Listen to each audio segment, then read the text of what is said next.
received from Sri Swaminathan J, Deputy Governor, Reserve Bank of India. Please give a big round of applause for him.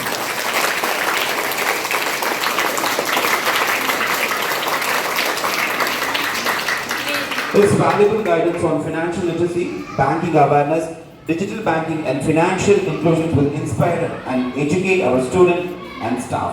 We sincerely thank him for the taking of time to visit our school and share his knowledge. We extend our heartfelt welcome, wish him a pleasant and a successful visit. I request our correspondent, sir, so please include a token of gratitude, please, in front of children.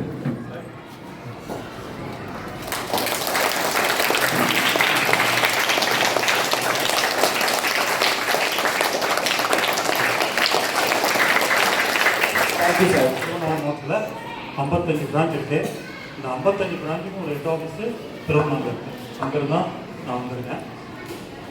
வந்தது நோக்கம் என்னென்னா, நம்ம வந்து நிதிசார் கல்வின்னு சொல்லுவோம். Financial literacy சொன்னாலே sir நிதிசார் கல்வி. அதாவது நம்மகிட்ட பணம் இருக்கும், பணத்தை எப்படி சேமிக்கிறது, அதை எப்படி செலவு பண்ணுறது, சேமித்து அதை எப்படி இன்வெஸ்ட் பண்ணுறது, இதெல்லாம் நிறைய பேருக்கு தெரியல.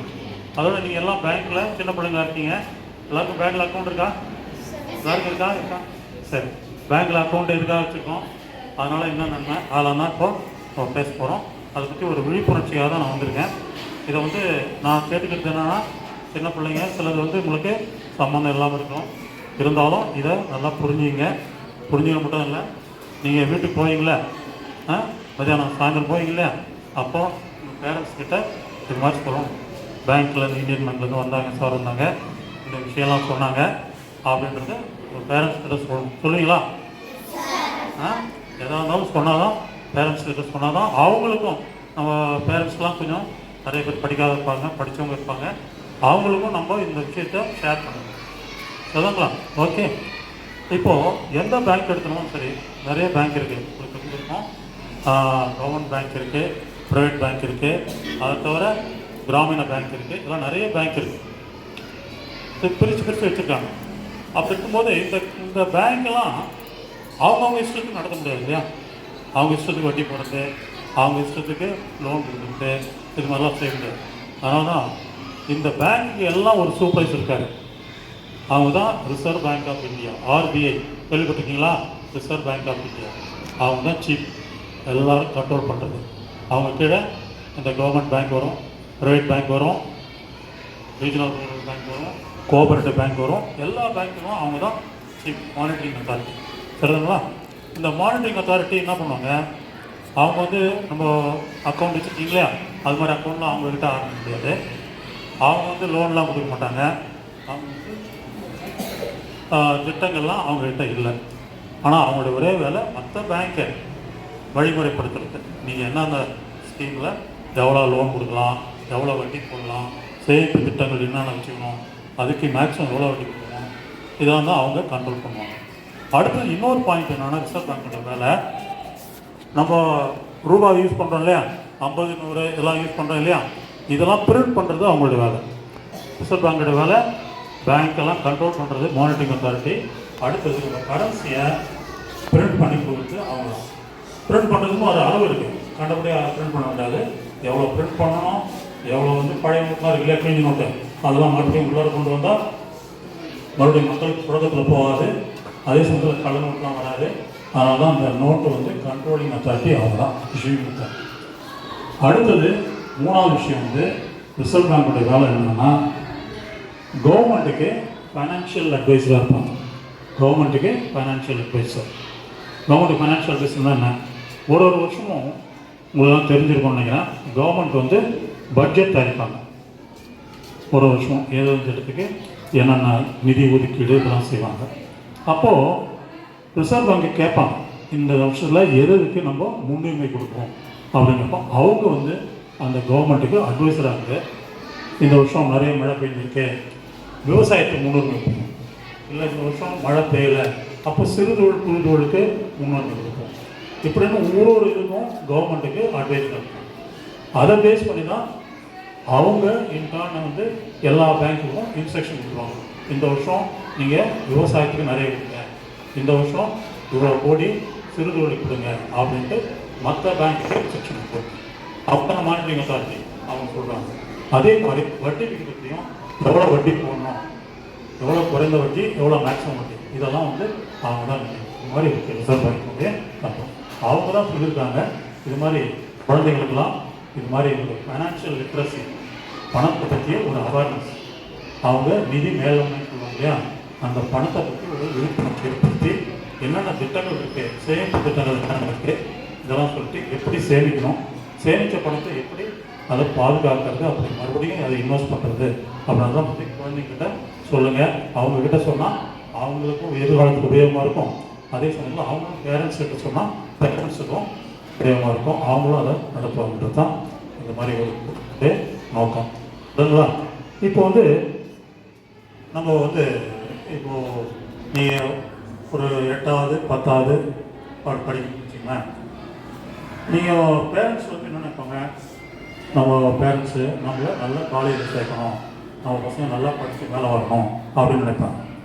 சரி படிக்க வைக்கலாம் அப்படின்னா அதுக்கு பணம் வேணும்ல. இப்போ காலேஜில் சேர்க்கணும், ஒரு 3 வருஷத்துக்கு உங்களை நல்லா காலேஜில் சேர்க்கணும் அப்படின்னும் போது அதுக்கு எவ்வளோ செலவாகும் இப்பயே பிளான் பண்ணணும்.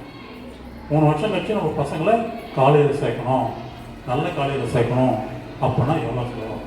ஒரு 30,000 20,000 ஒரு எஸ்டிமேட் ரஃபாக வச்சுக்கிட்டா அப்போது அதுக்கு வந்து திடீர்னு 30,000 40,000 எங்கே போக முடியும்? அப்போ இப்போ இருந்து கொஞ்சம் கொஞ்சமாக சேர்த்தோம்னா நம்ம ஈஸியாக உங்களை படிக்க வைக்க முடியும் இல்லையா?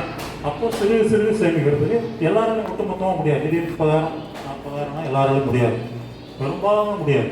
அப்படி இருக்கும்போது அந்த சிறு சிறு சேமிக்கிறதுக்கு அந்த பழக்கத்தை ஏற்படுத்திக்கணும். அதுக்காக பேங்க்கில் வந்து சில திட்டங்கள் இருக்குது. அதுக்கு முக்கியமான பேர் என்னென்னா ரெக்கரிங் டெபாசிட், ஆர்டின்னு சொல்லுவாங்க. தமிழில் சொன்னோன்னா தொடர் வைப்பு கணக்கு அல்லது மாதாந்திர சேமிப்பு கணக்குன்னு சொல்லுவாங்க. இதில் என்னன்னா சிறுக சிறுக சேமிக்கலாம். எவ்வளோவுக்கு சேமிக்கலாம்னா 5 ரூபாயிலேருந்து எவ்வளோ வேணாலும் சேமிக்கலாம், மாதம் எவ்வளோ சேமிக்கலாம். அடுத்தது எவ்வளோ காலத்துக்கு சேமிக்கலாம்னா 6 மாத தவணையிலேருந்து 10 வருஷம் வரலும் சேமிக்கலாம். 2 வருஷத்துக்கு சேமிக்கலாம், 3 வருஷம் சேமிக்கலாம், 4 வருஷம், 10 வருஷம் வரலும் நம்முடைய தேவைக்கு. இப்போ 3 வருஷம் கழிச்சு காலேஜ் போனோம்னா 3 வருஷத்துக்கு ஒரு கணக்கு ஆரம்பிச்சுட்டா மாதம் 500 400 எவ்வளோ கட்டணும்னா அன்னை டேட்டில் வட்டியோடு சேர்ந்து அந்த 30,000 28,000 அப்படி வரும்போது நம்மளை ஈஸியாக காலேஜில் சேர்த்துக்கணும். நம்மளுடைய எதிர்கால தேவைகளை ஈஸியாக பூர்த்தி பண்ண முடியும்.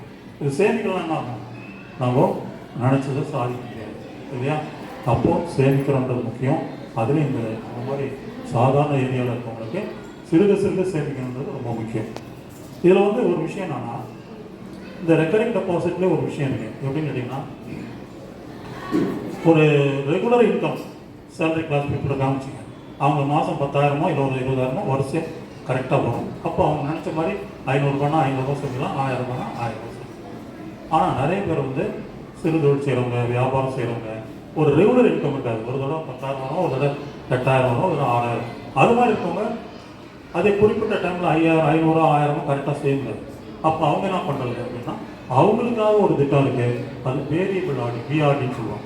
வேரியபிள் ஆடினா இந்த மாதம் 500 இருக்குன்னா 500 சேமிக்கலாம், அடுத்த மாதம் 300 தான் இருக்குன்னா 300 சேமிக்கலாம், அப்போ அடுத்த மாதம் 600 வருதுன்னா 600 சேமிக்கலாம். அப்போது நம்ம கையில் இருக்கிறது சேமிக்கிறதுக்கும் ஒரு ஸ்கீம் இருக்குது, ரெகுலராக ஒரு குறிப்பிட்ட அமௌண்ட்டை சேமிக்கிறதுக்கும் ஒரு ஸ்கீம் இருக்குது, அல்லது இது மாதிரி கையில் இருக்கிறது சேமிக்கிறதுக்கும் ஒரு ஸ்கீம் இருக்குது.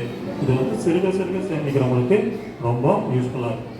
பேரண்ட்ஸுக்கு நிறைய இருக்கும், பசங்களை படிக்க வைக்கணும், ஒரு நல்ல இடத்துல கல்யாணம் பண்ணிக்கணும், இல்லை நம்ம கூரை வீட்டில் இருக்கோம், வாடகை வீட்டில் இருக்கோம், ஒரு நல்ல வீடு வாங்கணும், எவ்வளோ இருக்கும். எல்லாத்துக்கும் பணம் தேவை. பணம் தேவைன்னா திடீர்னு வராது நம்மகிட்ட. அப்போ சம்பாதிக்கும் போதே ஒரு அமௌண்ட்டை சேர்த்து வச்சா தான் இருக்கிறதுக்கு நல்லாயிருக்கும். அடுத்தது இந்த பெண் குழந்தைகள் பாதுகாப்புக்காக ஒரு திட்டம், சுகன்யா சம்ருத்தி ஸ்கீம்னு பேர். அதாவது தமிழில் செல்வ மகள் சேமிப்பு திட்டம்னு ஒன்று இருக்குது. அது என்னென்னா பெண் குழந்தைகளுடைய எதிர்காலத்துக்காக அந்த திட்டம் இருக்குது. இதுவும் கவர்மெண்ட் திட்டம் தான், இதுவும் பேங்க்கில் தான் இருக்குது. அது என்னென்னா குறிப்பிட்ட அமௌண்ட்டு, ஒரு 10 வயதுக்கு உட்பட்ட பெண் குழந்தைகள் தான் அதை சேர்க்க முடியும். நம்ம வீட்டில் சின்ன குழந்தைங்க பிறக்கும் போதே கல்யாணம் ஒரு அக்கௌண்ட் ஆரம்பித்து சேர்த்துருவாங்க.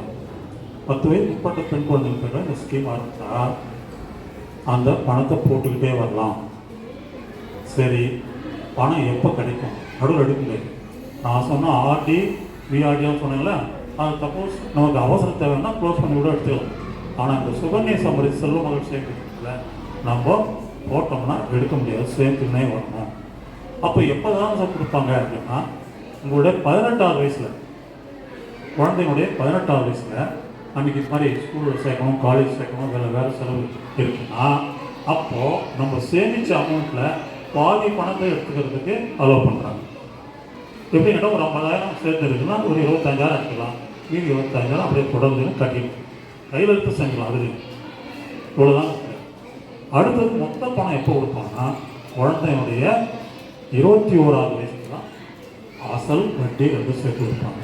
இதுதான் அந்த ஸ்கீம். இது எதுக்காகனா முதல்ல பெண் குழந்தைகள் எதிர்காலம் நல்லா இருக்கணும். ஏன்னா நிறைய வீட்டில் பெண் குழந்தை பிறந்திருக்குன்னா ஒவ்வொன்றும் அழுவாங்க, இவங்களாம் பண்ணுறது நிறைய செலவாகும். அந்த நிலைமை வரக்கூடாதுன்றதுக்காக தான் குழந்தைகளுக்காக இந்த சிறப்பு திட்டம் கொண்டு வந்துருக்காங்க. இது பேர் செல்வ மகள் சேமிப்பு திட்டம்.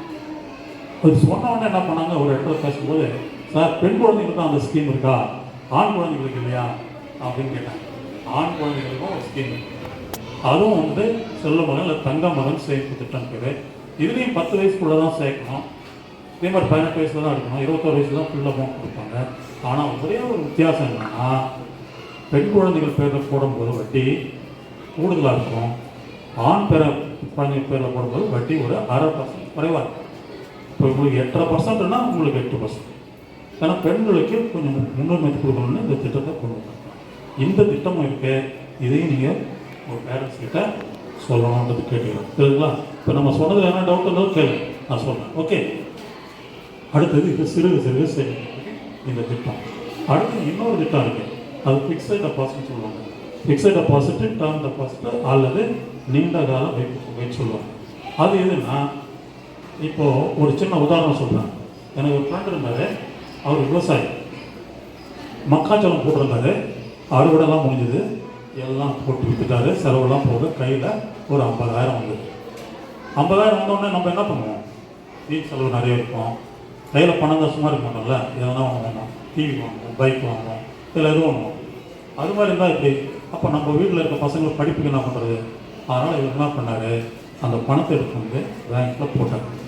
வீண் செலவு பண்ணல, கையில் இருந்தால் செலவாகிட்டு பேங்க்கில் போட்டால், போயிட்டு பேங்க்கில் சொன்னார், சார் 50,000 இருக்குது, எனக்கு இப்போ தேவையில்லை, ஒரு 6 மாதம் கழித்து தான் தேவை, ஏன்னா நான் ஒரு நிலம் வாங்கலான்னு இருக்கேன், அந்த சமயத்தில் இந்த பணம் தேவை அப்படின்னு சொல்லிட்டு போட்டேன். 6 மாத தவணை. இது மாதிரி ஒரு தவணை முறையில் போகிறதுக்கு தான் பேர் ஃபிக்ஸட் டெபாசிட் பேர். அது சிறுக சிறுக சேமிக்கிறது, மாதம் மாதம் சேமிக்கிறது. இது வந்து ஒட்டுமொத்தமாக பெரிய அமௌண்ட் வரும்போது இது மாதிரி சேமிக்கிறது. இது எவ்வளோ சேர்க்கலாம், அது 5 ரூபாய்க்கு எவ்வளோ சொன்னாங்க இல்லையா, இதில் 100 ரூபாயிலிருந்து எவ்வளோ வேணால் சேர்க்கலாம். அதே சமயத்தில் அது வந்து 6 மாத தவணையிலேருந்து 10 வருஷம் சேமிக்கணும்னு சொன்னாங்களா. இது வந்து 7 நாள்லேருந்து 7 டேஸ்லேருந்து 10 இயர்ஸ் 10 வருஷத்துக்கு சேர்க்கணும். அதனால 2 வருஷம் 10 நாள், 3 வருஷம் 2 மாதம், இப்படி கூட நம்மளுடைய தேவை எப்பயோ அதுக்கு தகுந்த மாதிரி பேங்க்கில் போட்டால் பாதுகாப்பாக இருக்கும். பேங்க்கில் போடுற பணம் எப்படி இருக்குங்களா, வீட்டில் வச்சுருந்தா பணம் திருடு போகும், யாருனா திருடு போகிறதுக்கு வாய்ப்பு இருக்கு இல்லையா, வீட்டு செலவு வரும். ஆனால் பேங்க்கில் போட்டால் பாதுகாப்பாக இருக்கும். அதே சமயத்தில் பேங்க்கில் இருக்க பணத்துக்கு வட்டியும் கிடைக்கும். எவ்வளோ பணம் இருக்கோ அதுக்கு முன்னாடி வட்டி கிடைக்கும். அதே சமயத்தில் இன்னொரு விஷயம் என்னன்னா, வேணும் போது இருக்கிறது வீட்டில் இருக்க மாதிரி தான். தேவை ஒரு 6 மாதத்துக்கு ஒரு விஷயம் போட்டோம், ஆனால் இப்போ 3 மாதம் தான் ஆச்சு, பணம் வேணும்னா கொடுக்க மாட்டோம்னு சொல்ல மாட்டாங்க பேங்க்கில், எப்போ வேணால் எடுத்துக்கலாம். அப்போது பேங்க்கில் எப்படின்னா 2 திட்டம் தான் இருக்குது. ஒன்று சிறுக சிறுக சேமிக்கிறதுக்கு ரெக்கரிங் டெபாசிட்டு, இன்னொன்று வந்து பெரிய அமௌண்ட் வரும்போது கால தவணையில் போகிறதுக்கு ஃபிக்ஸட் டெபாசிட். 2 திட்டம் இருக்குது. இந்த 2 திட்டத்தில் நமக்கு எது வசதியோ அதில் சேரலாம். பணம் கையில் மொத்தமாக வருது. சில பேர் வந்து ரிட்டையர் ஆவாங்க, ரிட்டைர்மெண்ட் ஆனால் ஒரு 5 லட்சம் கையில் வருதுன்னு வச்சுங்க, 5 லட்சத்துக்கு உடனே செலவு பண்ணிட்டு என்ன பண்ணுறது, அப்புறம் வாழ்க்கைக்கு. அப்போ 5 லட்சத்தை பேங்க்கில் போட்டு அதில் எனக்கு மாதம் மாதம் வட்டி கொடுங்க சார், அந்த வட்டியை வச்சுட்டு நான் வாழ்க்கை வட்டி கட்டணும், அது மாதிரியும் வாங்கி. சில பேர் என்ன பண்ணாங்க, போட்டுருவாங்க, எனக்கு வட்டி வேணாம் சார் மாதம் மாதம், ஏன்னா எங்கள் பிள்ளைங்களாம் பெரியங்களா இருக்காங்க, அவங்க சம்பாதி அனுப்பிச்சிட்டாங்க, அப்போ இந்த பணம் எனக்கு தேவையில்லை, அவங்க பணம் எனக்கு போட்டு. அப்போ என்ன பண்ணுவாங்க, இந்த 5 வருஷம் கழிச்சு மொத்தமாக கொடுக்கணும்.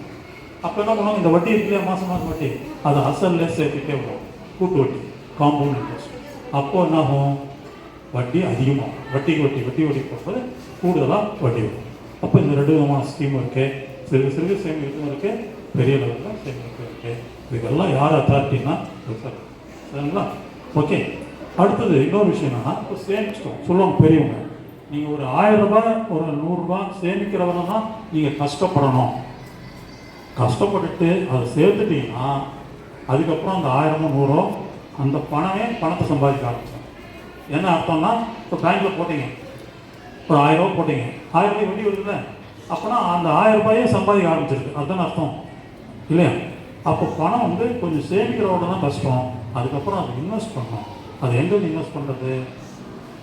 1000 10,000 அப்படி சின்ன அமௌண்ட்டுனா பேங்க்கில் போடுறோம், வேறு நம்பது எடுத்துக்கிறோம், வட்டி கேட்கணும், ஒரு 1 லட்சம் 2 லட்சம் சேர்ந்து அதிலே போட்டால் பேங்க்கில் வட்டி கொஞ்சம் குறைச்சலாக இருக்கும். அப்போ நம்ம என்ன செய்யறது? அது சமயோசிதமாக புதுசாகத்தனமாக அந்த பணத்தை இன்வெஸ்ட் பண்ணணும், முதலீடு பண்ணணும்னு அர்த்தம். அந்த பணத்தை பெரியவங்க என்ன பண்ணுவாங்க, சில பேர் வீட்டு பிளாட் வாங்கி வைப்பாங்க, வீடு கட்டலாம் ஒரு காலத்தில் அப்படின்ட்டு வாங்கி வைப்பாங்க. சில பேர் கோல்டு வாங்கி வைப்பாங்க. கோல்டு வாங்கினா கோல்டு ரேட் ஏறினே போகுது இல்லையா? அன்றைக்கி 500 ரூபாய் கிராம் வாங்கினா இன்றைக்கி 5000 ரூபா போகுது. அப்போது பணத்தை பெருக்குது. அன்றைக்கி வந்து 2 லட்சத்தில் ஒரு ஹவுஸ் பிளாட் வாங்கினாங்கன்னா இன்றைக்கி 20 லட்சம் போகுது. அப்போ பணத்தை டபுள் ஆகிடுது. அப்போ சேமிக்கிறவங்க தான் கஷ்டம். சேமித்த பிறகு அதுவே பணத்தை பெருக்க ஆரம்பிச்சிடும். ஆனால் புத்திசாலித்தனமாக இன்வெஸ்ட் பண்ணணும். இங்கே தெரியாத ஃபைனான்ஸ் கம்பெனிலையோ அவன் வட்டி நிறைய தரான்னு போட்டோ இல்லை வேறு எதுனா ஏமாற்றக்கூடாது. அது முக்கியமாக எப்படி இன்வெஸ்ட் பண்ணுன்றது, எப்படி முதலீடு பண்ணுன்றது ரொம்ப தெரிஞ்சுக்கணும். சில பேர் வந்து ஷேர்லாம் கேள்விப்பட்டீங்களா? கம்பெனிகள் ஷேர், மியூச்சுவல் ஃபண்டுலாம் இல்லையா, இதில் கூட போடுவாங்க. ஆனால் அது வந்து ரிஸ்க் அதிகம். ஷேர், மியூச்சுவல் ஃபண்ட்லாம் ரிஸ்க் அதிகம். அந்த ஒரு கம்பெனியில் ஷேர் நீங்கள் வாங்குறீங்க, அந்த கம்பெனி நல்லபடியாக நடந்து லாபம் இருந்தால் தான் நமக்கு லாபம். ஷேர்ன்றது தானே, பணம் போட்ட அளவுக்கு நமக்கு லாபம். ஆனால் அந்த கம்பெனி சரியாக நடத்தாங்க என்ன ஆகும், நமக்கு போட்ட பணமே வராது. அப்போ பார்த்து செய்யும். ஷேர்லாம் வந்து ரொம்ப அந்த பேலன்ஸ் ஷீட்டு, அந்த கம்பெனி யார் நடத்துகிறாங்க இதெல்லாம் பார்த்து அப்போ தான் அது ரொம்ப ரிஸ்க்கான விஷயம். ஆனால் அதையும் தெரிஞ்சுக்கணும். நீங்கள் இன்வெஸ்ட்மெண்ட்டில் இவ்வளோ இருக்குது, நம்ம கொஞ்சம் பணத்தை பேங்க்கில் போட்டுக்கலாம், வேணும் அவசரத்தை எடுத்துக்கலாம், கொஞ்சம் பணத்தை தங்கத்தில் போடலாம், தங்கம்னா கொஞ்சம் விற்றுடலாம், ஒரு டிலே ஆனோட கொஞ்சம் விற்றுடலாம். ஆனால் நிலத்தில் போட்டோம், ஒரு ஹவுஸ் பிளாட்டில் போட்டோம், பொண்ணு கல்யாணம் வச்சிட்டோம், பையன் படிக்கிறதுக்கு காலேஜ் ஃபீஸ் கட்டணும், அப்போ என்ன பண்ணுறது, போய் விற்கலான்னு போனால் உடனே நம்ம அவசரத்துக்கு போனால் விலை கம்மியாக கேட்போம். ஸோ விற்கிறதுக்கும் கொஞ்சம் டைம் ஆகும். ஸோ இது மாதிரிலாம் இருக்குது. அப்போது நம்ம தேவைக்கு தகுந்த மாதிரி இன்வெஸ்ட் பண்ணணும். ஸோ சேமிக்கணுன்றது முக்கியம். சேமித்த பணத்தை கரெக்டாக இன்வெஸ்ட் பண்ணுறது ரொம்ப முக்கியம். அது உங்கள் அப்பா அவங்க பேரண்ட்ஸ் கிட்ட சொல்லும்போது அவங்க யோசித்து கரெக்டாக இன்வெஸ்ட் பண்ணுவாங்க. அவங்களுக்கு எது தேவையோ அதை செய்யும். அதனால் சேமிப்புன்றது வாழ்க்கையில் முக்கியம். எப்படி படிப்புன்றது வாழ்க்கையில் முக்கியமோ அதே மாதிரி சேமிப்புன்றது வாழ்க்கையில் முக்கியம். படிக்காமல் யாரும் இருக்கக்கூடாதுன்றது தான் நோக்கம். அதுக்காக தான் கல்வி கடன் திட்டங்கள்லாம் கொண்டு வந்திருக்காங்க. கல்வி கடன் திட்டம்ன்றது என்னுடைய நோக்கம் என்னென்னா, ஒரு நல்லா படிக்கிற ஸ்டூடெண்ட்ஸ் வந்து பணம் இல்லைன்ட்டு படிப்பு நிற்கக்கூடாது அப்படின்றதுக்காக தான் அந்த கல்வி கடன். அப்போனா என்ன அர்த்தம், நல்லா படிக்கிறவங்களுக்கு கல்வி கடன். முதல்ல எல்லோரும் நீங்கள் ஜஸ்ட் பாஸ் பண்ணணும்னா கிடச்சிது. அதனால் என்னாச்சு, நிறைய பேர் ஜஸ்ட்டு 35 மார்க் வாங்கினோம்னா பாஸ் பண்ணிட்டாங்க. காலேஜ்லேயும் இடம் நிறைய காலேஜ் இருக்குது. ஆனால் அந்த காலேஜ் நல்ல இன்ஃப்ராஸ்ட்ரக்சர்ஸ் இருக்காது, அதில் படித்தா சரியான இருக்காது. நீங்கள் தான் இருக்கீங்க, நல்ல ஸ்கூலில் படித்தா மதிப்பு இருக்குது இல்லையா, சும்மா இருக்கிற ஸ்கூலில் படித்தா அந்த ஸ்கூலா அப்படின்னு சொல்லுவாங்க இல்லையா. அது மாதிரி அந்த காலேஜில் படித்தா வேலை கிடைக்காது, வேலை இல்லாததுக்காக தான். அதுக்காக தான் இப்போ கவர்மெண்ட் என்ன சொன்னாங்க, கல்வி கடன் கொடுக்கணும், நல்லா மெரிட்டோரியஸ் ஸ்டூடெண்ட்டுக்கு கொடுக்கணும், படிக்கிறதுக்கு ஏழ்மையில் இருக்கிறவங்க பசங்களுக்கு கொடுக்கணும், நல்லா படிக்கலாம் ஆனால் பணம் எல்லாம் நிற்கக்கூடாது. அதுக்கு கல்வி கடன் திட்டத்தையும் பேங்க்கில் கொண்டு வந்தாங்க. அப்போ கல்வி கடன் யார் கிடைக்கும், நல்லா படிக்கிற பசங்க. இப்போ இன்ஜினியரிங்லாம் அட்மிஷன் இப்போ நடந்து அப்ளிகேஷன் போட்டுருக்காங்க இல்லையா. இப்போ என்ன பண்ணுவோம், நம்ம அப்ளிகேஷன் போடுவோம், 12th முடிஞ்சோடனே அப்ளிகேஷன் போடுவோம் காலேஜுக்கு. அந்த ஒரே யூனிவர்சிட்டி போடுவோம். அவங்க வந்து ரேண்டம் பிரிப்பாங்க, நம்ம மார்க்கை வச்சு ரேண்டம் பிரிப்பாங்க. உங்களுக்கு புரியத்துக்காக சொல்கிறேன், ரேண்டம் பிரிப்பாங்க. ஃபஸ்ட்டு செகண்டு தேர்டு பிரிப்பாங்க. நம்ம ஒரு 300 400 இருக்கோம்னு வச்சிங்களேன், நமக்கு ஒரு டேட்டு போட்டு கூடுவாங்க, நம்ம இதெல்லாம் வெரிஃபை பண்ணுவாங்க. அந்த யூனிவர்சிட்டி போனோடனே அந்த பெரிய டிவி இதெல்லாம் இருக்கும், கம்ப்யூட்டர்லாம் இருக்கும். அதில் என்னென்ன காலேஜில் எந்தெந்த கோர்ஸ் காலியாக இருக்குன்னு சொல்லுவோம். இப்போ நம்ம சும்மா இருக்க காலேஜ் படிக்க மாட்டோம்ல, நல்ல காலேஜ் தான் படிக்கணும்னு ஆசையாக இருக்கும், நல்ல கோர்ஸ் படிக்கணும். அதில் சிவில் இன்ஜினியராக, மெக்கானிக்கல் இன்ஜினியராக, கம்ப்யூட்டர் இன்ஜினியராக எல்லாம் அந்த காலேஜில் இடம். இல்லை நம்ம கடைசியாக மார்க் கம்மியாக இருந்தோம்னா ஒரு 2000 3000 5000 இருந்தோம்னா எல்லாம் போகும், மீதி ஏதோ ஒரு காலேஜ் தான் கிடைக்கும். அதுவும் நம்ம ஊரை விட்டு தூரமாக இருக்கும், அதுக்கு ஒரு செலவாகும். அதில் படித்தாலும் வேலை கிடைக்குதுன்றது நமக்கு நிச்சயம் இருக்காது. ஆனால் அந்த டாப் 10 டாப் 20 காலேஜ் இடம் கிடச்சிதுன்னா என்ன ஆகும், அவங்களே கேம்பஸ் வைக்க வந்துடுவாங்க. இது மாதிரி நடக்கும்போது கடைசி குவார்ட்டர் இருக்கும்போதே, கடைசி செமஸ்டர் இருக்கும்போதே கம்பெனிலாம் இங்கே வந்து இங்கே உங்கள் ஸ்டூடெண்ட்டை பார்த்து யாரை நல்லா படிக்கிறாங்களோ அவங்களுக்கு இப்பயே ஆர்டர் கொடுத்துவாங்க. நீங்கள் காலேஜ் முடித்தோடனே எங்கள் காலேஜில் வந்து எங்கள் கம்பெனி வந்து சேர்ந்துருங்கன்னு சொல்லிட்டு கேம்பஸில் கொடுப்பாங்க. அப்போ வேலைக்காரர் கஷ்டம் கிடையாது. அப்போ ஒரே ஒரு விஷயம் என்னென்னா, நம்ம எல்லாரும் நல்லா படிக்கணும், அதுதான் முக்கியம். நல்லா படிக்கணும், ஃபஸ்ட்டில் வரணும், எல்லாரும் எயிட் ஃபஸ்ட்டில் வரணும், அதுதான் முக்கியம். சரிங்களா? அது ரொம்ப முக்கியமானது. படிப்புன்றது ரொம்ப முக்கியம், அவசியமானது. சரிங்களா? இந்த விஷயங்களை தெரிஞ்சுக்கணும். ஓகே, அடுத்தது இந்த ஏடிஎம் கார்டு.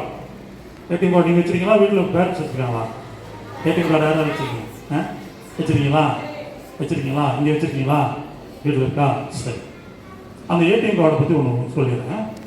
ஏடிஎம் கார்டு நம்ம யூஸ் பண்ணுற, நீங்கள் ஏடிஎம் கார்டு நீங்கள் வச்சுருந்தோம் சொல்லி, பேரண்ட்ஸ் வச்சுருந்தோம் சொல்லி, நான் சொன்ன மாதிரி சாயந்தரம் போயிட்டு அம்மா அப்பாட்ட கேட்கணும், ஏடிஎம் கார்டை பற்றி கேட்கும்போது சரி, அந்த ஏடிஎம் கார்டு வந்து உங்கள் இன்ஃபர்மேஷன் தான். உலகத்திலேயே ஏடிஎம் கார்டை தயார் பண்ணுறது யாருன்னா அமெரிக்காக்காரன் மட்டும்தான். அதான் தெரியும், அமெரிக்காக்காரன் மட்டும்தான் தயாரிக்கிறான். என்ன தயாரிக்கிறான்னா 3 கார்டு தயாரிக்கிறான். ஒரு கார்டு வந்து விசா கார்டு, இன்னொன்று வந்து மாஸ்ட்ரோ கார்டு, இன்னொன்று வந்து அமெரிக்கன் எக்ஸ்பிரஸ். இந்த 3 கார்டு யார் தயாரிக்கிறாங்க? அமெரிக்காக்காரன் தயாரிச்சு உலகம் பூரா அவன் தான் சப்ளை பண்ணுறான். அப்போது அவனை தான் நம்பியிருக்கோம் எல்லாரும், இல்லையா? அப்போது நம்பியிருக்கோம், இல்லையா? நம்பியிருக்கும் போது இப்போ என்னாச்சு, இந்த வார் நடக்குது இல்லையா? உக்ரைன், ரஷ்யா எல்லாம் ஒரே சண்டை போட்டுருக்காங்க இல்லையா? அப்போ என்ன பண்ண, அமெரிக்காக்காரன் உக்ரைனுக்கு அப்போசிட் வந்துட்டு அவன் வந்து எங்கள் பொருளை எதுவும் யூஸ் பண்ணக்கூடாதுன்ட்டு பொருளாதார தடை வச்சான். பொருளாதார தடைனா அவன் யூஸ் பண்ணுற அவனுடைய ப்ராடக்ட் எதையும் அவன் யூஸ் பண்ணாது. இப்போ இந்த கார்டுனா அவன் கார்டு யூஸ் பண்ண முடியாது. இப்போ என்ன பண்ணுறது? வெளிநாட்டெலாம் எப்படின்னு கேட்டிங்கன்னா எல்லாத்துக்குமே கார்டு தான் யூஸ் பண்ணணும், எதையும் கரன்சி விட்டு வாங்க மாட்டாங்க. டாக்டர்கிட்ட போனாலும் கேட்கலாம். இப்போ பாருங்கள், பஸ்லாம் டிக்கெட் வாங்கும்போது ஸ்கேன் பண்ணுறோம் இல்லையா? ஸ்கேன் பண்ணி பணம் கொடுக்குறோம், கேஷ் கொடுத்துட்டு தெரியுமா உங்களுக்கு? ஸ்கேன் பண்ணிவிட்டு பணம் கொடுப்போம். 20 ரூபா டிக்கெட் சார்ஜ்னா கேஷ் இல்லைன்னா சில்லறை இல்லைன்னா ஒரு ஸ்கேன் பண்ணிட்டோம்னா பேமெண்ட் அவங்க. அதே மாதிரி எல்லாத்துக்கும் அவங்க வெளிநாட்டிலலாம் ஃபாரின்லாம் எல்லாத்துக்குமே கேஷ் இல்லை, அவங்க கேஷ்லெஸ் ட்ரான்சாக்ஷன். ஹாஸ்பிட்டல் போனால் கூட ஸ்கேன் பண்ணுவாங்க, எல்லாமே அக்கௌண்ட். நம்ம நாட்டில் ஒன்றும் வரல, இப்போ தான் கொஞ்சம் வரலாம். அப்படி இருக்கும்போது திடீர்னு கார்டை இது பண்ண பிளாக் பண்ணிட்டான்னா அவன் எப்படி கார்டை? அது மாதிரி ஒரு நிலைமை வரக்கூடாதுன்னா இந்தியா வந்து ரொம்ப பாப்புலர் மக்கள் தொகையில் நெக்ஸ்ட்டு சைனா, சரிங்களா? சைனாவுக்கு அப்புறம் நம்ம தான் அதிகமான மக்கள் தொகை இருக்கிற நாடு. இது மாதிரி ஒரு பெரிய நாடு, உலகத்திலே பெரிய நாடு, நமக்காக ஒரு கார்டு கொண்டு வரணும் அப்படின்ட்டு தான் என்ன பண்ணாங்க, விசா, மாஸ்ட்ரோ, அமெரிக்கன் வேண்டாம், நமக்குன்னு ஒரு கார்டு வச்சுட்டாங்கன்ட்டு ரூபே கார்டுன்னு ஒன்று கொண்டாங்க. பாருங்கள், இது வந்து கருப்பாக இருக்கலாம், பச்சையாக இருக்கலாம், மஞ்சளாக இருக்கலாம், எப்படி ஒன்றா இருக்கலாம், எந்த பேங்க் ஒன்றா இருக்கலாம். இது இந்தியன் பேங்க், இது எந்த பேங்க்கில் ஒன்றா இருக்கலாம், வேறு பேங்க்கில் இருக்கலாம், அப்பா அம்மா வேறு பேங்க்கில் வச்சுருப்பாங்க, எந்த கார்டு இருக்கும். இது கவர்மெண்ட்டுன்றதால இதில் வந்து ரூபேன்னு எழுதிக்கணும். பாருங்கள், வீட்டில் போய் பாருங்கள், அம்மா பார்க்க சொல்லுங்கள், இந்த ரூபேன்னு RUPAY. ரூபேன்னு என்ன அர்த்தம்னா ருப்பி பேமெண்ட்டோடைய சுருக்கம். ருப்பி பேமெண்ட்டோடைய சுருக்கம். இது வந்து இந்தியாவில் மட்டும் சொல்கிறேன். இங்கே இருப்பாங்க ஃபார் யூஸ் ஒன்லி இன் இந்தியான்னு இருப்பாங்க, ஃபார் யூஸ் ஒன்லி இன் இந்தியான்னு இருப்பாங்க. இந்த கார்டில், இந்தியா கார்டு, இதுக்கு நமக்கு ஒரு பெனிஃபிட் இருக்குது. இதை பயன்படுத்தாங்க, நம்ம கார்டை பயன்படுத்தும் போது அதுக்கு ஒரு பெனிஃபிட் அவங்க கொடுத்துருக்காங்க. என்னன்னா, இந்த கார்டை நிறைய பேருக்கு தெரியாது. இப்போ பேரண்ட்ஸே நிறைய பேருக்கு தெரியாது. என்ன பண்ணுவாங்க, அப்படியே வச்சுருவாங்க. பணம் வேணுமா, பேங்க்கில் போய் எடுப்பாங்க, இல்லை கை நாட்டு வச்சு ஆதார் கார்டு வச்சு எடுப்பாங்க, இல்லையா? இந்த கார்டை யூஸ் பண்ணலான்னா கிடைக்காது. இந்த கார்டை பயன்படுத்தணும். நான் தினமும் பயன்படுத்தணும்ல, குறைந்தபட்சம் ஒரு மாதத்துக்கு ஒரு தடையாவது பயன்படுத்தணும். நம்ம கேஷ் தான் இருக்கணும்னு அவசியம் இல்லை. நம்ம அக்கௌண்ட்டில் கேஷே இல்லை, எடுக்க வேண்டிய அவசியம் இருக்காது. பணம் இருக்குது தேவையான. ஆனால் இதை போட்டு எவ்வளோ பேலன்ஸ் இருக்குன்னா என்கொயரி பண்ணணும். அதில் எவ்வளோ நம்ம அக்கௌண்ட்டில் 50 ரூபா இருக்கா 5000 இருக்கான்னு செக் பண்ணால் அதுவும் ஒரு டிரான்சாக்ஷன் தான். அது மாதிரி பண்ணுற பட்சத்தில் இந்த கார்டு வச்சுருக்கிறவர் ரோட்டில் வந்து ஒரு ஆக்சிடென்ட் பார்த்தாங்கன்னா அவர் வீட்டுக்கு 2 லட்சம் ரூபா பணம் ஆக்சிடென்டல் இன்சூரன்ஸ் கவரேஜ் இந்த ரூபே கார்டில் மட்டும்தான் இருக்குது. சரிங்களா? ரூபே கார்டை பயன்படுத்தணுன்றது ரொம்ப முக்கியம். அப்படியே பயன்படுத்தும் போது எதிர்பாராமல் ஒரு அசம்பாவிதம் நடந்ததுன்னா நம்ம வீட்டுக்கு 2 லட்சம் ரூபா. ஓகே, இதுக்கு 10 ரூபா செலவு இருக்குது. இன்சூரன்ஸுக்கெல்லாம் பணம் கிடையாது. பணமே இல்லாத செலவு, ஆனால் ஒரு பாதுகாப்பு இருக்குது இந்த கார்டு பேங்க். அதே நீங்கள் உங்கள் பேரண்ட்ஸ் கிட்ட நீங்கள் சொல்லணும், வீட்டில் போய் பார்க்கணும் அப்பா அம்மா கிட்ட என்ன கார்டு வச்சுருக்காங்களோ எல்லோரும் வச்சுருப்பாங்க, அதை வாங்கி பாருங்கள், அது குரூப் பேர் எழுதியிருக்காங்க பாருங்கள். சரிங்களா? அது ரொம்ப முக்கியமானது. ஓகே, அடுத்தது உங்களுக்குன்னு சொல்ல வேண்டியது என்னன்னா, லோனை பற்றி தான் அந்த எஜுகேஷன் சொல்லிட்டேன். மற்ற லோன்லாம் நிறைய இருக்குது, அதெல்லாம் உங்களுக்கு இப்போ சொன்னாலும் புரியாது, அதனால் அதை பற்றி ப்ரொஃபஸெல்லாம் உங்களுக்கு. ஆனால் இன்னொரு விஷயம் மட்டும் சொல்லிடுறேன். இந்த சைபர் கிரைம்ன்றது நாளுக்கு நாள் அதிகமாக வருது. சைபர் கிரைம்ன்றது அதாவது இணைய வழி குற்றங்கள் நிறையா இருக்குது. அதை பற்றி கொஞ்சம் சொல்லிட்டு முடிச்சுக்கலாம். இணைய வழி குற்றங்கள் நான் இப்போ நிறைய பேர் ஃபோன் வச்சுருக்கேன், இங்கே கொண்டாந்துருக்க மாட்டேங்க, ஆனால் வீட்டில் எல்லாம் வச்சுருக்கோம்ல, வீட்டில் அம்மா அப்பாக்கிட்டே இருக்கும், உங்கள்கிட்டே இருக்கும். சரிதான்? அந்த ஃபோனில் வந்து உலகமே இருக்குது. உலகமே இருக்குன்னா, இப்போ நான் காலேஜ் படிக்கும்போது என்னென்னா, லெக்சரர் வந்து ஒரு எஸ்ஐ எழுத சொன்னார்னா நான் வந்து ஃபோன்லாம் இல்லை. அப்போலாம் நாங்கள் லைப்ரரி போவோம், ரெஃபரன்ஸ் இருப்போம், நோட்ஸ் இருப்போம், அதை தயார் பண்ணி தான் கொடுப்போம். ஆனால் இப்போ அப்படி கிடையாது. இப்போ 2 நாளைக்கு முன்னாடி என்னோடய பேத்தி வந்து ஃபோன் பண்ணாங்க, இது மாதிரி காமராஜர் பற்றி என்னோட ஸ்பீச் கொடுக்க போகிறேன், எனக்கு வேணும்னாங்க. வேணும்னா நீ ஃபோனில் பாருமா, காமராஜர் பற்றி நிறைய ஆர்டிகல்ஸ் இருக்குது, அதை வச்சுக்கோங்க. ஸோ அதை வச்சு தான் பேசுனாங்க அவங்க. ஸோ அது மாதிரி ஃபோனில் வந்து எல்லாமே இருக்குது. சமையல் குறிப்புலேருந்து அழகு குறிப்புலேருந்து நம்ம உலகத்தில் என்னென்ன இருக்கோ அத்தனையும் இதை பார்க்குறோம். அதே சமயத்தில் கெடுதலும் இருக்குது, நல்லதும் இருக்குது, கெடுதலும் இருக்குது. நம்ம என்ன பண்ணோம், கெடுதல் பக்கம் போகக்கூடாது. ஏன்னா சின்ன பிள்ளைங்க அது வந்து ஒரு கவர்ச்சி அட்ராக்ஷனில் போனோம்னா நம்மளுடைய வாழ்க்கையை மாறிடும். அப்போது நம்ம நல்லது தான் பார்க்கணும். இப்போ வந்து நிறைய ஃபேஸ்புக் ஃப்ரெண்டு, வாட்ஸ்அப்பு, ஃபேஸ்புக்கு, ட்விட்டர்லாம் நிறைய வந்துருக்கு. தெரியுமா உங்களுக்கு? ஃபேஸ்புக்லாம் தெரியுங்களே. ஃபேஸ்புக் ஃப்ரெண்டுன்றது எப்படி, நேருக்கு நேராக ஃப்ரெண்டு பார்த்தாலும் நல்லவனா கெட்டவனான்னு தெரியல. ஃபேஸ்புக் ஃப்ரெண்டுன்றது எங்கேயோ இருக்கிறான், என்ன அவன் நான் ஃப்ரெண்டு எடுத்துக்கலாம், அவன் நல்லவனா கெட்டவனா தெரியாது, வெறும் ஃபோட்டோ தான் பார்ப்போம். எனக்கு தெரிஞ்ச ஒரு வீட்டில் என்னாச்சு, உங்களுக்கு புரியத்துக்காக சொல்கிறேன். அவங்களுக்கு ஒரு டாக்டர், அவங்க ஃபேஸ்புக்கில் இருக்காங்க. அந்த டாக்டருக்கு ஒரு ஃபோன் கால் வருது, ஃபேஸ்புக் ஃப்ரெண்டு என்ன சொல்கிறான், அவன் ஃபோட்டோவை அனுப்புன்றான். ஃபோட்டோ அனுப்புனா அந்த பாப்பா நம்பிட்டு உடனே நல்லா ட்ரெஸ் பண்ணிவிட்டு நல்லா மேக்கப் பண்ணிட்டு தான் ஃபோட்டோ எடுத்து அனுப்பிச்சிது. ஆனால் அவன் இருக்கான்ல, அவன் கிரிமினல் இல்லையா, அவன் என்ன பண்ணான், இந்த தலையை மட்டும் வேறு எடுத்து, இப்போ தான் டெக்னாலஜி நிறைய வந்துடுதுல, தலையை மட்டும் வேறு எடுத்து வேறு அசிங்கமான உடலில் அதெல்லாம் ஃபிக்ஸ் பண்ணி அவனுடைய வாட்ஸ்அப் ஃப்ரெண்டு, ரிலேட்டிவ்ஸ் எல்லாம் காமிச்சிட்டான். அந்த பொண்ணு அவமானக்காக தற்கொலை பண்ணிக்கிற அளவுக்கு இல்லையா? அது மாதிரி ஒரு நிலைமை இருக்குது. அப்போ நம்ம என்ன பண்ணோம், எச்சரிக்கையாக இருக்கணும். அது தெரியாத நபர்கிட்ட நம்ம லிமிட்டாக இருக்கணும். இதெல்லாம் நன்மைக்கு தான் இருக்குது. ஃபேஸ்புக், வாட்ஸ்அப்லாம் நன்மைக்கு தான் இருக்குது. ஏதோ ஒரு மெசேஜ் ஷேர் பண்ணுறதுக்கோ இல்லை இன்சிடெண்ட் இது மாதிரி ஃபங்க்ஷனை ஷேர் பண்ணுறதுக்கோ நிறைய இருக்குது. ஆனால் கெடுதலும் நிறைய இருக்குது. அப்போது நீங்கள் எச்சரிக்கையாக இருக்கணும். அதே சமயத்தில் இன்னொரு விஷயம் என்னென்னா, நம்ம பேங்க்கில் அக்கௌண்ட் வச்சுப்போம். அக்கௌண்ட் வச்சுக்கும்போது பேரண்ட்ஸ் நிறைய பேர் கிட்ட தெரியும், ஃபோன் கால் வரும், நான் பேங்க்லேருந்து பேசுகிறேன், உங்கள் அக்கௌண்ட் நம்பர் கொடுங்க, உங்கள் ஏடிஎம் கார்டு நம்பர் கொடுங்கன்ட்டு ஏதோ ஒன்று சொல்லுவாங்க. நம்ம தெரியாத பேங்க்காரர் தான் பேசுகிறாங்கன்னு சொல்லி கொடுத்துட்டோம்னா அடுத்த நிமிஷமே நம்ம அக்கௌண்ட்டில் இருக்க 5000மோ 10,000மோ எவ்வளோ இருக்கோ திருடிடுவாங்க. அது மாதிரி டெக்னாலஜி நிறைய வந்துடுச்சு. அப்போ நமக்கு ஃபோன் கால் வருதுன்னா எந்த பேங்க்கில் இருந்தும் நம்ம டீட்டெயிலை கேட்க மாட்டாங்க. கேட்டாங்கன்னா ஃப்ராடுன்னு இருக்கும். அப்பா அம்மா கிட்ட சொல்லுவீங்க, இது மாதிரி ஃபோன் கால் வந்தால் அட்டன் பண்ணாதீங்க, யார் கேட்டாலும் டீட்டெயில்ஸ் சொல்லாதீங்கன்னு சொல்லுவீங்க. சரிங்களா? நீங்களும் சொல்லாதீங்க, யார் கேட்டாலும் சொல்லக்கூடாது. சரிங்களா? அதே மாதிரி சொல்லிட்டாங்க. இப்போ ஃபேஸ்புக்கு ஃபோட்டோ அனுப்பிச்சா இது மாதிரி ஆகிடுச்சுன்னா பயப்படவே வேணும். இதுக்கு வந்து ஒரு நம்பர் இருக்குது, போலீஸ் நம்பர், 24 மணி நேரம் ஒர்க் ஆகும். அந்த நம்பர் என்னென்னா 1930 1930. இந்த 1930 24 ஹவர்ஸ் ஒர்க் ஆகும். அந்த நம்பருக்கு இப்போ இங்கே தப்பு நடக்குதுன்னா இங்கேயே சொல்லணும். நான் வீட்டில் போய் சொல்கிறேன், ஆஃபீஸில் போய் சொல்கிறேன், அப்படிலாம் சில பேர் சொல்லுவாங்க. அது மாதிரி சொல்கிறதுல நிறைய சேட்டலைட் மாறிடும், லிங்க் மாறிடும். அப்போ உடனே சொன்னால் ஆகும், 99% அந்த தப்பை தடுத்துடுவாங்க, அந்த குற்றவாளியும் பிடிச்சிருவாங்க.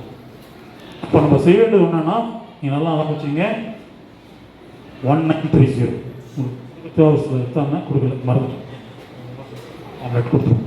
சரிங்களா? அதனால் இந்த தப்பு நடக்காமல் இருக்கணும். அப்புறம் ஓடிபின்னு ஒன்று இருக்குது, ஒன் டைம் பாஸ்வேர்டுன்னு ஒன்று இருக்குது. ஒன் டைம் பாஸ்வேர்டு ரொம்ப சீரியஸான, ஒரு வீட்டுக்கு ஆன்லைனில் ஒரு பொருள் ஆர்டர் பண்ணியிருக்காங்க. அந்த குரியர் எடுத்தாந்து கொடுக்குறாரு. அந்த அம்மா பார்த்துட்டு, இல்லைங்க இந்த பொருள் நான் ஆர்டர் பண்ணல, நான் இந்த கம்பெனிக்கு எதுவும் ஆர்டர் பண்ணல அப்படின்னா அவன் விட மாட்டான். இல்லை இல்லை உங்கள் அட்ரஸ் தான் இருக்கு பாருங்க அப்படின்னு சொல்லி சொன்னால் இல்லைங்க இல்லை இப்போ நம்ம நான் எடுத்துக்கிட்டோமா ரிட்டர்ன் பண்ணணுமா ஆமாம் சரி அப்போ எங்கள் கம்பெனியோடைய ஃபோன் நம்பர் தரேன் அவங்களுக்கு ஃபோன் பண்ணுங்க அவங்க எடுத்துக்க சொன்னால் நான் எடுத்துக்கிறேன் சரிங்களா அந்த அம்மா நம்பி போய் ஃபோன் பண்ணாங்க ஃபோன் பண்ணால் அந்த கம்பெனிக்காரனும் அதே சொல்கிறான் டோர் நம்பர்லேருந்து எல்லாம் கரெக்டாக இருக்குது உங்களுக்கு தான் இல்லவே இல்லைங்க சரி நான் என்ன செய்யணும் ரிட்டர்ன் பண்ணேன் சரி நான் ஒரு ஓடிபி அனுப்புகிறேன் அதை சொல்லுங்கள் நான் எடுத்துக்கிறேன் இந்த அம்மாவும் சரி விட்டா போதும்னா யோசிக்கல அந்த ஓடிபி வந்த உடனே சொல்லிட்டாங்க சொன்ன உடனே என்னாச்சு கொஞ்ச நேரத்தில் அவங்க அக்கௌண்ட்லேருந்து 63,000 எடுத்துட்டாங்க திருவிட்டாங்க யாரும் கண்டுபிடிக்க முடியாது புரியுதுங்களா அப்போ நமக்கு தெரியாத விஷயம்லாம் தலையிடக்கூடாது நமக்கு நம்பரில் சேவ் பண்ணிச்சோம் பேர்லாம் போட்டு இல்லையா அது மாதிரி இருந்தால் அட்டன் பண்ணுங்க பேர் தெரிய அன்னோன் நம்பர் எதுனா வந்ததுன்னா அட்டன் பண்ண வேணாம் நீங்களும் சரி வீட்டில் பேரண்ட்ஸ் கிட்டையும் சொல்லுங்கள் தெரியாத நபர்கிட்ட இருந்து ஃபோன் வந்தால் அட்டன் பண்ணக்கூடாது எவ்வளோ அவசரமாக இருந்தால் மறுபடியும் அவசரம்னா மறுபடியும் ஃபோன் பண்ணிட்டு பார்த்துக்கணும் ஆனால் தெரியாத நம்பர்லேருந்து வந்தால் ஃபோன் அட்டன் பண்ணக்கூடாது அதே மாதிரி இந்த ஓடிபி நம்பர் கரெக்டாக இருக்கணும் ஃபேஸ்புக் வாட்ஸ்அப்பில் ரொம்ப எச்சரிக்கையாக இருக்கணும் அதே சமயத்தில் நான் இப்போ புதுசாக ஒன்று கண்டுபிடிச்சிருக்கோம் டிஜிட்டல் அரெஸ்ட்டு டிஜிட்டல் அரெஸ்ட்னா என்னென்னா அது மாதிரி ஒரு இதே கிடையாது ஆனால் டே பை டே டெக்னாலஜி வளர இது மாதிரி எல்லாம் புதுசாக கண்டுபிடிக்கிறாங்க டிஜிட்டல் அரெஸ்ட்னா ஒரு ஃபோன் கால் வரும் உங்கள் ரிலேட்டிவ்ஸு இன்றைக்கி துபாயிலேருந்து வராரா ஆமாங்க அவர் இது மாதிரி கடத்தல் தங்கம் கடத்தல் கஞ்சாலாம் எடுத்து வந்திருக்காரு அவர் பிடிச்சி வச்சுருக்கோம் அவர் ரிலீஸ் பண்ணோன்னா 10 லட்ச ரூபா நீங்கள் ஃபைன் கட்டணும் அது வேணாம்னுச்சின்னா ஒரு 2 லட்ச ரூபா எங்கள்கிட்ட கொடுத்துருங்க நாங்கள் ரிலீஸ் பண்ணுவோம் இல்லைன்னு கேட்குறோம் நாங்கள் என்ன பண்ணோம் அவசர அவசரமாக ரெடி பண்ணி எங்கேயும் காப்பாற்றணும் அது மாதிரி கேட்டு அவன் வாட்ஸ்அப்லேயே வருவோம் பின்னாடி பேக்ரவுண்டில் போலீஸ் டிபார்ட்மெண்ட் எம்ப்ளாலாம் இருக்கும் ஸ்டார்லாம் இருக்கும் எல்லாமே ஒரிஜினல் மாதிரி இருக்கும் ஆஃபீஸ்லேருந்து பேசுகிற மாதிரி இருக்கும் அது மாதிரி ஒரு கான்செப்ட் கிடையவே கிடையாது டிஜிட்டல் அரசுன்றது அந்த மாதிரி ஒரு கான்செப்டே கிடையாது அதுவும் நம்ம மாதிரி மக்களை ஏமாத்துறதுக்காக அவங்க புதுசு புதுசாக கண்டுபிடிக்கணும் அதனால் நீ அவசரப்படாது அதை கன்ஃபார்ம் பண்ணணும் இது மாதிரி ஸ்கூலில் இருந்து பேசுகிற மாதிரி ஒரு ஃபோன் வருது உங்கள் பையனை கடத்தி வச்சுருக்கோம் வேணும்னா இது மாதிரி 12 லட்சம் கொடுத்தா தான் நாங்கள் அவன் பேரண்ட்ஸ் என்ன பண்ணாங்க ஐயோ நான் வருத்தப்படுறோம் இல்லையா அது பணத்தை என்ன பண்ணுறது எப்படி அரேஞ்ச் பண்ணால் பையனை பிடிச்சி வச்சுருக்கோம் இவர் அந்த பேரண்ட் அவசரமே பண்ணல பொறுமையாக என்ன பண்ணார் ஸ்கூலுக்கு ஃபோன் பண்ணார் ஹெச்எம் பிரின்சிபல் ஃபோன் பண்ணிவிட்டு எங்கள் பையன் அங்கே இருக்கார் ஆமாம் சார் இங்கே தான் கிரவுண்டில் ஆடிருக்கான் இன்னும் கொஞ்ச நேரத்தில் ஸ்கூலுக்கு போகிறாங்க வந்துடுவான்னு சொல்லி இவர் அவசரப்பட்டு பணத்தை எடுத்து கொடுத்தா ஏமாந்தானே இருக்கணும் அப்போ இது மாதிரி சுச்சுவேஷனில் ரொம்ப அமைதியாக இருக்கணும் அமைதியாக இருந்து அது கரெக்டாக உண்மையான நிலவரத்தை தெரிஞ்சுக்கணும் தான் வாய்ப்பு இதெல்லாம் கூட உங்கள் பேரண்ட்ஸ்கிட்ட சொல்லுங்கள் இப்போ கூட நிறைய பேர் இப்போ இன்னும் புதுசு புதுசாக சொல்கிறாங்க யாருன்னா குழந்தை அவங்க பேரண்ட்ஸ் கூப்பிட்டு வர சொன்னாங்க அப்படின்னு சொன்னால்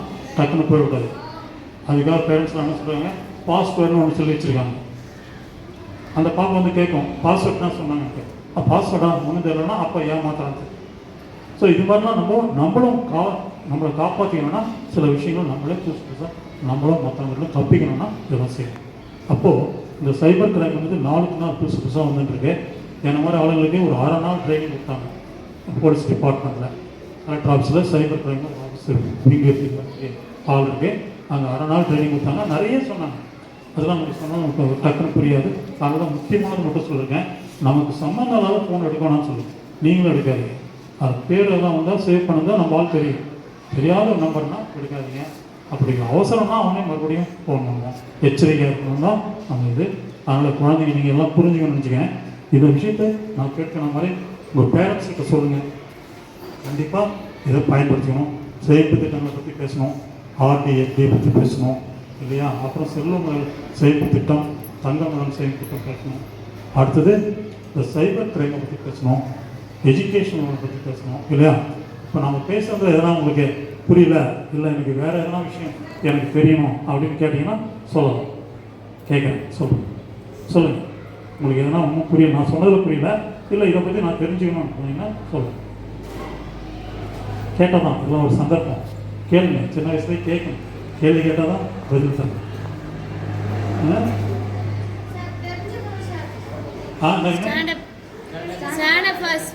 சொல்லுமா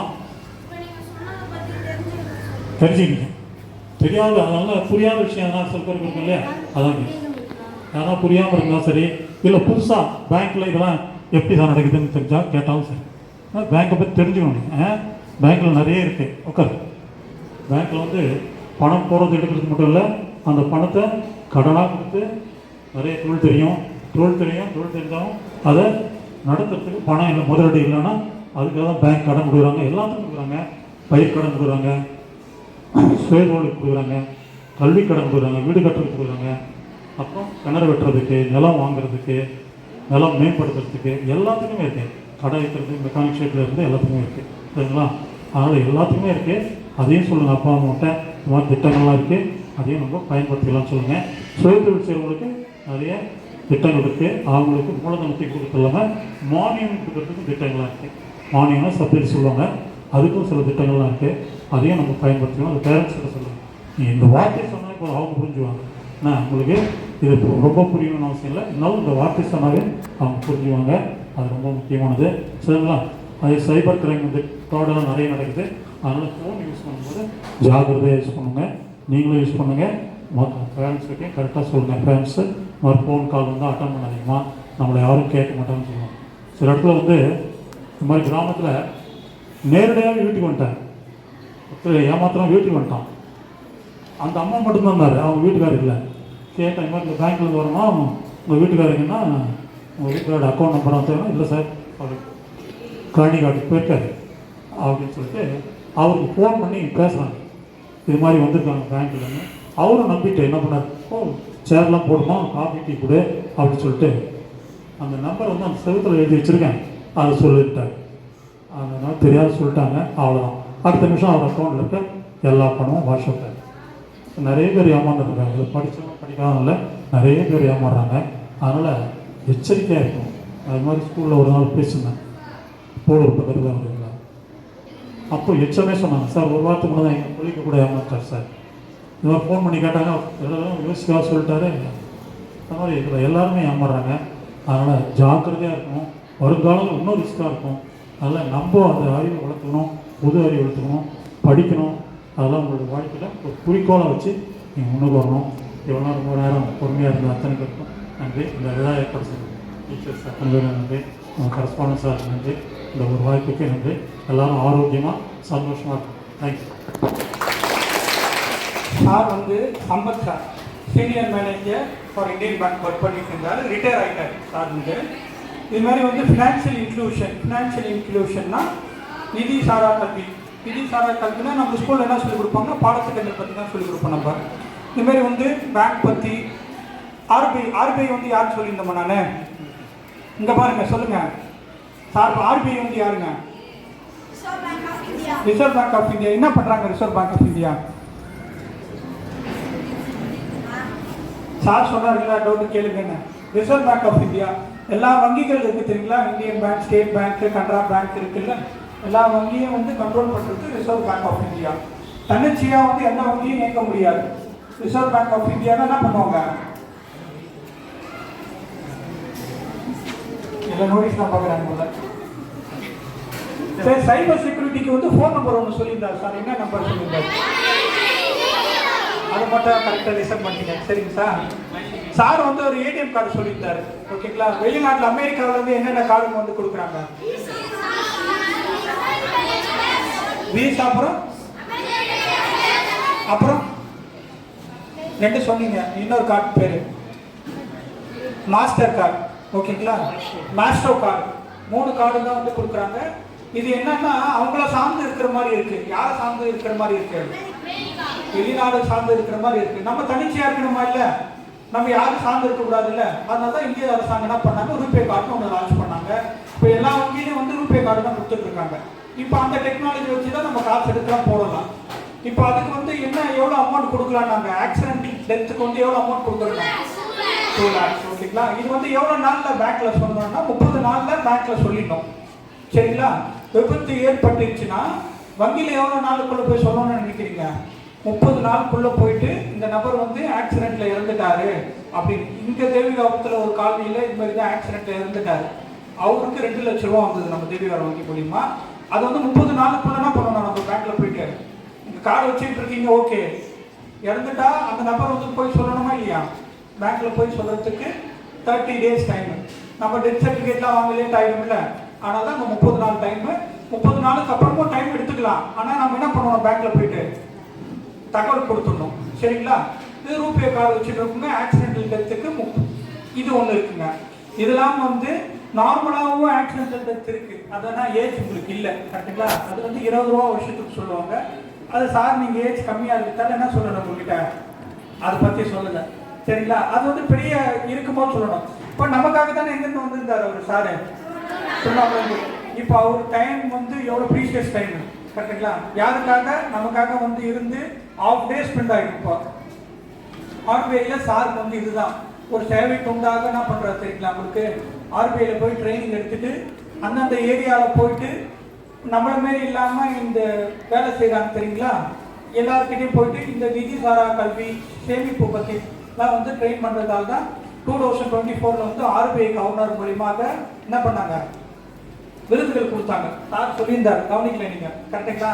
சார் ஸ்டார்டிங்கில் என்ன சொல்லியிருந்தாரு, சாரை பற்றி சொல்லியிருந்தார். 2024 ஆர்பிஐ கவர்மெண்ட் ஆர்பிஐ வந்து என்ன பண்ணுறாங்க, சாருக்கு வந்து இதுமாதிரி ஃபினான்ஷியல் இன்க்ளூஷன் நல்லா பண்ணதுக்காக விருது கொடுத்தாங்க. கிளாப் பண்ணலாங்களா? சார் வந்து அவருடைய டைம் ரிட்டையர் ஆகிட்டாலும் இன்னொன்று தெரிஞ்சுங்க, இப்போ என்னவா இருக்கிறார் தெரியுங்களா உங்களுக்கு? நிறைய பேருக்கு தெரியாதுங்க. ஓகேங்க. தெய்வீக திருவண்ணாமலை மாவட்டத்தில் நான் படித்து முடிச்சுட்டுங்க, எனக்கு வேலை தெரியாது, தொழில் தெரியாது, பியூட்டி பார்லர் வைக்கலான்னு இருக்கிறேன், மசாலா ஐட்டம் தயாரிக்கலான்னு இருக்கிறேன் அப்படின்னு இருக்கிறவங்களுக்கு இந்த ஊரக வளர்ச்சின்னு சொல்லி திருவண்ணாமலையில் வந்து ட்ரைனிங் கொடுக்குறாங்க. என்ன ட்ரைனிங் கொடுக்குறாங்க? ஃப்ரீயாக ட்ரைனிங் கொடுக்குறாரு சார். ஃப்ரீயாக ட்ரைனிங் கொடுத்து தையல் மிஷின்னு, இப்போ பியூட்டி பார்லர் பற்றி உங்களுக்கு தெரிஞ்சுக்கணும்னா பியூட்டி பார்லர் பற்றி என்ன பண்ணுவாங்க, ஒரு மாதம் உங்களுக்கு இலவசமாகவே என்ன பண்ணுவாங்க, அது எப்படி கற்றுக்கணும்னு சொல்லுவாங்க. டெய்லரிங் கோர்ஸ் கற்றுக் கொடுக்குறாங்க. அது மாதிரி இந்த மசாலா ஐட்டம்ஸ்லாம் இருக்குது தெரியுங்களா? மசாலா ஐட்டம்ல சக்தி மசாலானா அது மாதிரி மசாலா ஐட்டம்ஸ், இது மாதிரி நிறைய பொருட்கள் வந்து எப்படி உற்பத்தி செய்யலான்னு இருக்கிறதுக்கான சார் தான் என்னவா இருக்கிறாரு, அங்கே ட்ரெயினராக இருக்கிறார். நீங்கள் அங்கே போய் பார்த்தீங்கன்னா தெரியும் உங்களுக்கு சாரை. அங்கே போய் சார் பார்க்கறதுக்கே நம்மளுக்கு டைம் கிடைக்காது. ஆனால் நம்மளுக்காக சார் இங்கேருந்து வந்திருக்காரு, அங்கேருந்து வந்திருக்காரு. உங்களுக்கு தெரிஞ்சவங்களுக்கு சொல்லுங்கள், என்ன சொல்லுங்கள், வேலைக்கு போக முடியல, எனக்கு தொழில் தெரியல, என்ன தொழில் செய்யணும் தெரியல அப்படின்னாங்கன்னா 15 நாள் முதல் 1 மாதம் 2 மாதம் இருக்கும் சார் ட்ரைனிங். இது 15 நாள் முதல் இருக்க ட்ரைனிங்ஸு. இந்த ட்ரைனிங்ஸு உங்கள் அண்ணனுங்களோ உங்களுக்கு தெரிஞ்சவங்களோ இருந்தாங்கன்னா சொல்லி விடுங்க. எந்த காசுமே வாங்க மாட்டாங்க. நீங்கள் 1 மந்த்தோ 2 மந்த்தோ அவங்களுக்கு தெரிஞ்ச மாதிரி தொழில்கள் வந்து என்ன பண்ணலாம், திருவண்ணாமலையில் போயிட்டு சிசிடிவி நிறைய டிமாண்டாக இருக்கு இல்லையா, அதுக்கும் சர்வீஸ்க்கு இப்போ ட்ரைனிங் கொடுக்குறாங்க. அதே மாதிரி ஃபாஸ்ட் ஃபுட்னு தெரியுங்க, துரிதம் இந்த சாட் ஐட்டம் அதெல்லாம் வந்து சாப்பிட்ற நிறைய அதுக்கு ட்ரைனிங் கொடுக்குறாங்க. அது தவிர இப்போ நடந்துருக்க கோர்ஸ் இதெல்லாம் ஏசிஎஃப் இருக்குது. அடுத்தது இன்னொன்று வந்து சிசிடிவி. ஏசிஎஃப் பேருக்கு ஒரு கோர்ஸ் பண்ணிட்டு இருக்குது. அதே சொல்லிட்டு சிசிடிவி நிறைய இப்போ துரிதம் ஃபாஸ்ட் ஃபுட்டுக்கும் ட்ரைனிங் இருக்குது. இது நான் சொன்ன மாதிரி சிலதெல்லாம் 12 நாள், சிலதெல்லாம் 15 நாள், சிலதெல்லாம் 1 மாதம் அப்படி நடக்கும் அந்த இதை பொறுத்து. அதே மாதிரி செல்ஃபோன் சர்வீஸ் இருக்குது, தையல் கலை இருக்குது, அப்புறம் அழகு கலை இருக்குது. இதெல்லாம் வந்து நிறைய ட்ரைனிங் இருக்குது. இதெல்லாம் இலவசம். கவர்மெண்ட்டுடைய இந்தியன் பேங்க் சார்பில் இந்த பயிற்சி எல்லாம் நடத்துகிறோம். இதில் வந்து நீங்கள் சின்ன பிள்ளைங்கிறதான் நான் சொல்லாவிட்டேன். ஆனால் சார் சொல்லிட்டு நான் சொல்லாமல் இருக்குங்கள, இந்த திட்டத்தை வந்து நீங்கள் இது மாதிரி திட்டங்கள் இருக்குன்றத யார்கிட்ட சொல்லணும், யார்கிட்ட சொல்லணும், இதெல்லாம் உங்கள் பேரண்ட்ஸ் கிட்ட உங்களுக்கு தெரிஞ்சவங்களுக்கு சொல்லணும். இது மாதிரி திருவண்ணாமலையில் இது மாதிரி இன்ஸ்டியூஷன் இருக்குது, அது ஃப்ரீ, எல்லாமே ஃப்ரீ. இப்போ தையல் கற்றுக்க வர வச்சுங்க, அங்கே வந்து அங்கேயே மிஷின் இருக்கும், அங்கேயே துணிலாம் கொடுப்பாங்க, அங்கேயே சிஸ்டம் கொடுப்பாங்க. அதுக்குன்னு தையல் கற்றுக்கணும் ஒரு ஆள் இருப்பாங்க. அவங்க A to Z சின்ன பிள்ளைங்க சுடிதார்லேருந்து பெரியவங்களோட ப்ளவுஸு பெரிய இதெல்லாம் பைஜாமா தைக்கிறதுக்கும் எல்லாமே சொல்லித்தருவாங்க.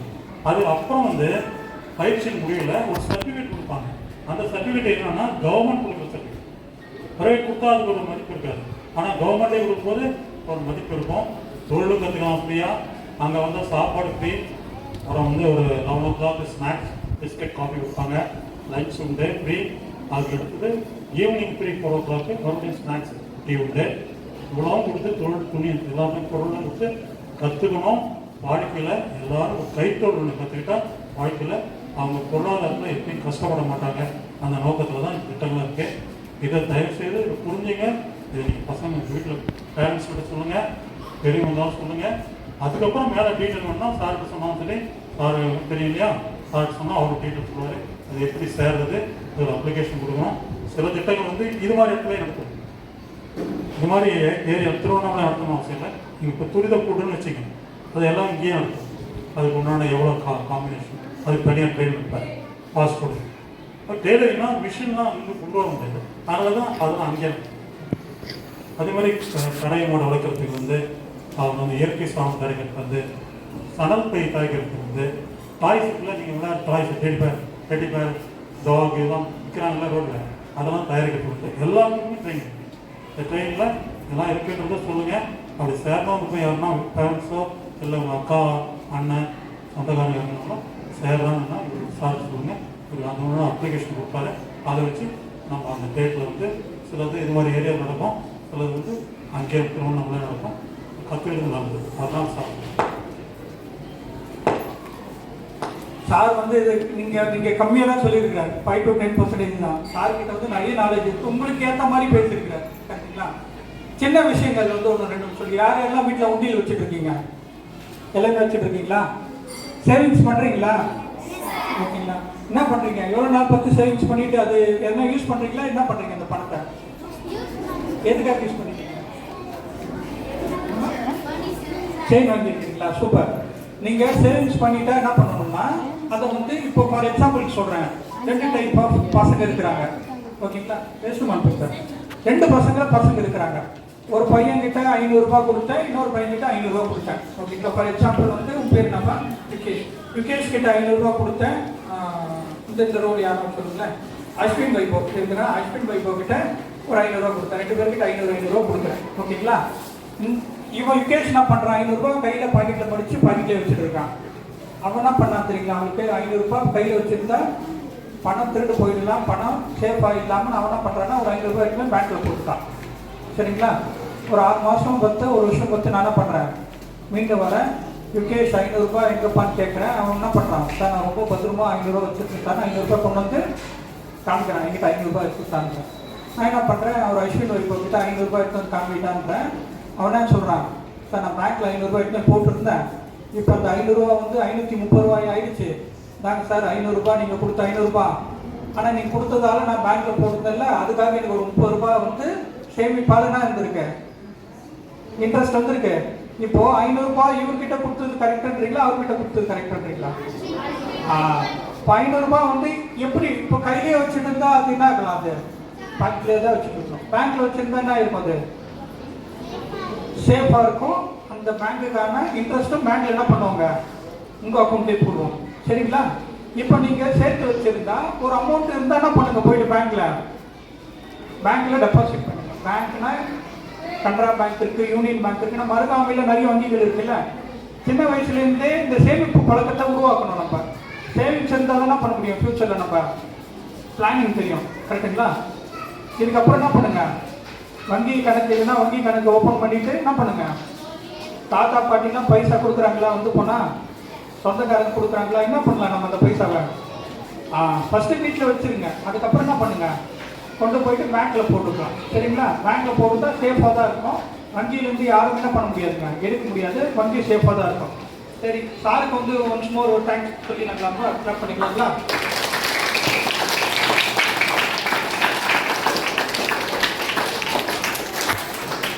உங்களுக்கு எதனா டவுட்னா எங்கிட்ட கூட கேட்டுக்கலாம் நீங்கள். சரிங்களா? ஃபினான்ஷியலாக அக்கௌண்ட் ஓப்பன் பண்ணணும், உங்களை பற்றி எதனா தெரியணும்னா என்ன பண்ணலாம், நம்ம ப்ரீஃபார் ஸ்கூலில் கிளாஸில் இருக்கும்போது நம்ம நிறைய ப்ரீஃபார் பேசலாம், ஃபினான்ஷியல் இன்ஸ்டியூஷன் பற்றி நிறைய பேசலாம் நம்ம கூட. சரிங்களா? சாருடைய மாணவர் தான் நான் சாரில் எங்கெங்கே ட்ரைனிங் ஓவர் என்ன பண்ணேன், நான் அங்கெல்லாம் போய்ட்டு உங்களை கேட்டு இருப்பேன். நான் ஒரு 5 to 6 இயர்ஸ் தான் என்ன பண்ணுறேன், நான் சாருக்கு அருகாமையில் என்ன உருவாரு பாருங்க, எனக்குள்ள இன்ட்ரெஸ்ட். ஏன்னா சார் பேசினாருன்னா நான் என்ன பண்ணுவேன், நான் போய் கேட்டு இருப்பேன். இப்போ எனக்காக நிறைய விஷயங்கள் தெரியாது. கரெக்டுங்களா?